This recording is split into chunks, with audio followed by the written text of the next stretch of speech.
Olá, bom dia!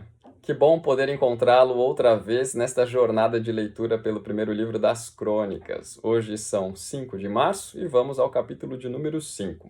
Eu já havia dito a vocês que até o capítulo 9 nós veremos genealogias, portanto, mais uma vez teremos trava-língua, teste de dicção e mais uma vez o desafio de extrair bons ensinamentos a partir daquilo que o cronista quis nos passar por meio dessas genealogias. Então vamos ao capítulo 5, que diz assim: Quanto aos filhos de Ruben, o primogênito de Israel, pois era o primogênito, mas por ter profanado o leito de seu pai, deu-se a sua primogenitura aos filhos de José, filho de Israel, de modo que na genealogia não foi contado como primogênito.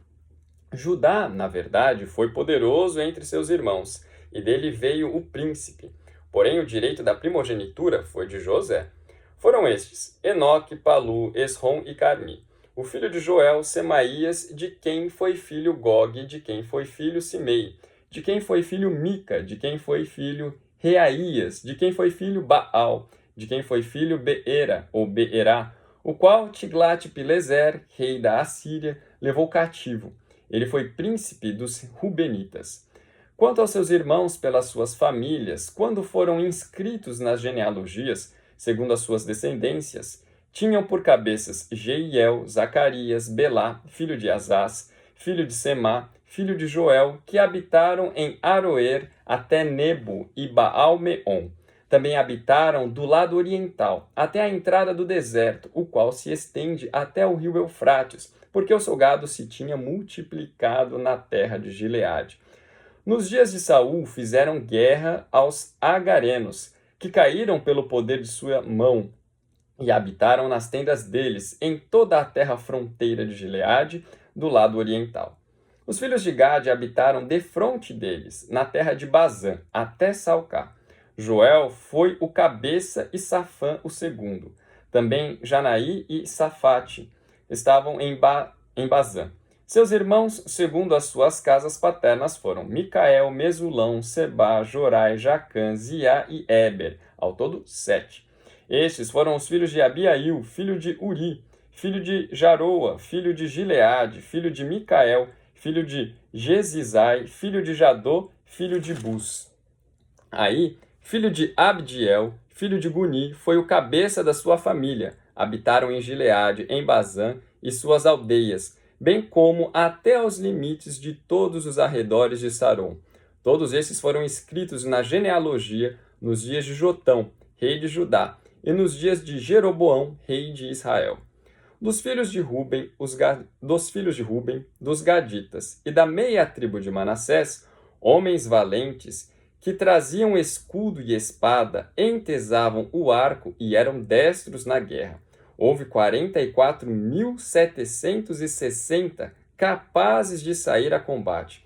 Fizeram guerra aos agarenos, como a Getur, a Nafis e a Nodab. Foram ajudados contra eles, e os agarenos e todos quantos estavam com eles foram entregues nas suas mãos, porque na peleja clamaram a Deus, que lhes deu ouvidos, porquanto confiaram nele.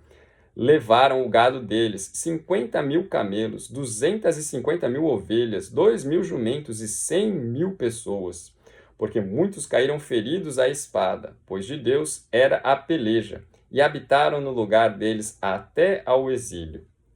Os filhos da meia tribo de Manassés habitaram naquela terra de Bazã, até Baal-Hermon e Senir, e o monte Hermon, e eram numerosos. Estes foram cabeças de suas famílias, a saber, Éfer, Izi, Eliel, Asriel, Jeremias, Odavias e Jadiel, guerreiros valentes, homens famosos, cabeças de suas famílias. Porém, cometeram transgressões contra o Deus de seus pais e se prostituíram, seguindo os deuses dos povos da terra, os quais Deus destruíra de diante deles. Pelo que o Deus de Israel suscitou o espírito de Pul, rei da Assíria, e o espírito de Tiglat-Pileser, rei da Assíria, que os levou cativos, a saber, os Rubenitas, os Gaditas e a meia tribo de Manassés, e os trouxe para Alá, Abor e Ará, e para o rio Gozã, onde permanecem até o dia de hoje.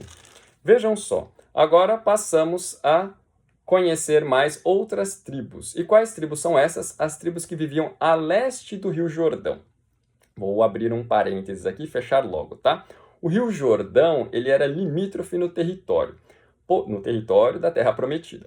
Porém, quando o povo ainda peregrinava, depois do cativeiro no Egito, peregrinou 40 anos no deserto e chegaram ao Rio Jordão. Lembra? Junto com Josué, eles chegaram lá? Pois então, antes mesmo de eles conversarem com Josué, quando Moisés ainda era vivo, todas essas 3 tribos, Ruben, Gade e a meia tribo de Manassés, observaram que a terra a leste do Jordão era boa para o gado deles e para a família deles. Eles pediram para Moisés a permissão de habitarem naquela terra, e Moisés concedeu esta permissão. Depois, com Josué, reafirmaram este pedido, mais uma vez fizeram esse pedido, e com Josué também foi confirmada a herança deles a leste do Jordão. Mas havia muitos riscos quanto a isso, por conta do distanciamento. Poderia ser que aqueles irmãos ali fossem independentes, diferentes, e acabassem misturando com outros povos. Portanto, foram feitas algumas alianças para que eles reafirmassem o compromisso de permanecerem unidos.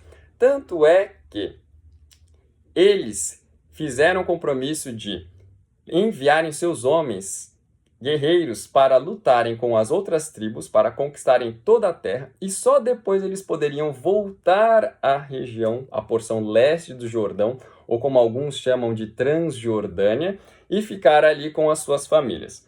Pois então, depois que conquistaram a terra, esses homens voltaram e habitaram aquela região, a Transjordânia. O problema é que, como vimos no final do capítulo, acabaram se desviando do Senhor. Mas isso é algo que aconteceu mais para frente. Quero enfatizar outras coisas antes. A começar pela tribo de Ruben. O cronista teve a preocupação de enfatizar aos seus leitores que, quanto aos filhos de Ruben, o primogênito de Israel, ele faz questão de mencionar, frisar, este foi o primeiro filho de Jacó, o primeiro filho de Israel.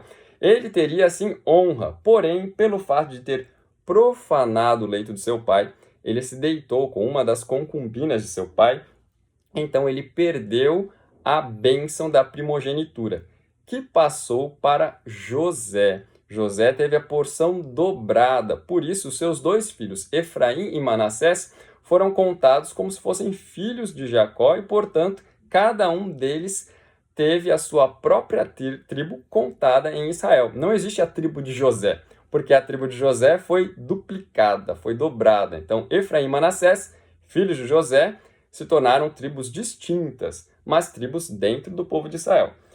Por causa da profanação de Ruben, ele não recebeu a bênção, quem recebeu a bênção foi José, mas o autor do livro das Crônicas faz questão de mencionar. Judá, na verdade, foi poderoso entre seus irmãos, e dele veio o príncipe. Porém, o direito da primogenitura foi de José. Deixou isso bem claro. Judá foi mais poderoso, mas a bênção, a honra que Jacó concedeu, ele concedeu a José e seus filhos. Mas isso não quer dizer que Ruben não foi abençoado.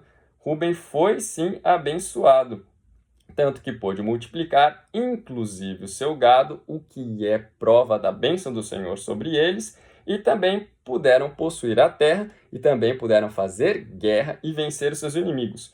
Tudo isso prova de que o Senhor os abençoou. Portanto, se era abençoado pelo Senhor, é porque eram participantes da aliança com o Senhor, assim como os judeus. Depois passa a falar do povo de Gade, a mesma coisa. Fala que eles também se multiplicaram, possuíram terra e venceram também seus inimigos. A partir do verso número 18, ele não vem falar muito a respeito da meia tribo de Manassés, mas conta uma história de uma guerra na qual essas 3 tribos se envolveram. E olha só o que acontece. Lá no verso número 20 diz assim: na peleja clamaram a Deus, que lhes deu ouvidos, porquanto confiaram nele. Veem que, mais uma vez, apesar do distanciamento, conheciam o Senhor, criam no Senhor e buscaram o Senhor e receberam recompensa do Senhor, que foi a vitória. O verso número 22 diz: pois de Deus era a peleja, e habitaram no lugar deles até ao exílio. Ou seja, até que fossem levados para o exílio durante o Império Assírio, durante o domínio do Império Assírio, até que fossem levados pelos reis que ele menciona aqui, Pul e Tiglat-Pileser, eles ainda habitavam na terra que Deus havia concedido para eles.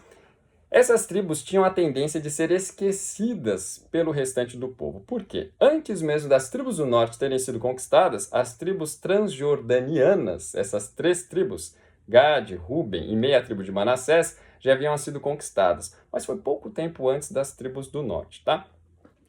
É fato que isso aconteceu, deles serem conquistados, porque, como diz o verso 25, cometeram transgressões contra Deus, o Deus de seus pais, e se prostituíram, seguindo os deuses dos povos da terra, os quais Deus destruíra de diante deles. Isso é mais um fator para fazer com que o povo judeu que retornou do exílio da Babilônia não quisesse se relacionar e ter qualquer envolvimento com esses aí. Olha, vocês se corromperam há muito tempo, vocês aí foram levados para o exílio há mais tempo que a gente. Porém, esses aí também, muitos habitavam por perto, inclusive alguns deles na região da Transjordânia, e eram parte da aliança do Senhor.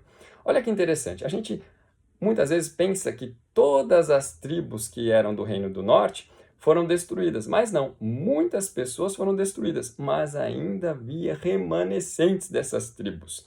E que Deus, por meio de seus profetas, disse que reuniria de todos os lugares da terra para formar outra vez um só povo, um povo não mais dividido. E olha que bonito. O Novo Testamento também nos fala disso, que o Senhor Deus tem povo seu espalhado pela terra, inclusive dentre os gentios, que nem eram descendentes diretos de Abraão. E não é isso que o Senhor Deus faz por meio dos seus apóstolos, inclusive por meio do apóstolo Paulo, que é enviado aos gentios, e depois ele nos fala também na carta aos Efésios que de 2 povos ele fez um só, que a barreira que existia no meio, fazendo separação entre os judeus e os gentios, foi derrubada por Cristo Jesus, e agora somos um único povo pertencente ao Senhor. Já naquele tempo era necessário tratar que não podemos alienar aqueles que fazem parte da aliança com o Senhor. E ainda hoje precisamos ver que o Senhor continua salvando povo seu dentre todos os povos da terra. Vocês conseguem lembrar daquela imagem que Apocalipse nos traz? De gente de todas as nações, de todas as línguas juntas, todas elas segurando palmas nas mãos, todas elas com roupas brancas, roupas que foram lavadas no sangue do Cordeiro, todos servindo ao mesmo Senhor, todos com o mesmo povo. É uma cena maravilhosa e que Deus tem apresentado para o seu povo desde o passado e que um dia nós também veremos para a honra e glória do nosso Deus. Que você tenha um dia abençoado, meu irmão. E até amanhã, na continuação da nossa jornada. Até mais!